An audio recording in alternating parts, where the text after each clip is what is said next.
simbahan. O kaning simbahan niya, extend ni dito sa mga apostoles. Kaya nga naman, mayroon sa Lucas 10:16, ang mudawat kaninyo, mudawat kanako. Wa mayroon siya nga, ang mudawat sa Bible, maluwas na.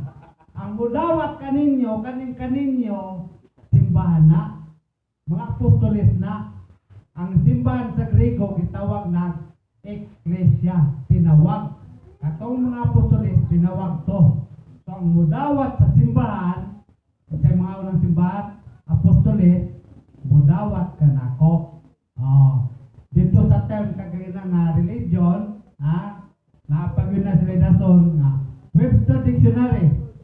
Kung sa may definition sa religion, group of people worship to God. Makaluwas ng grupo, si Kristo lang makaluwas.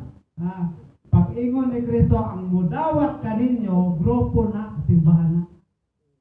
So, kanang gingon nilang Bible alone, fabricating question na siya. So, sa metaphysics pa, may ginatawag na real information of being information. Kanang real information, ingon si Kristo, ang mudawat kaninyo, mudawat kanako. Kanang Bible alone, fabricating na, being real.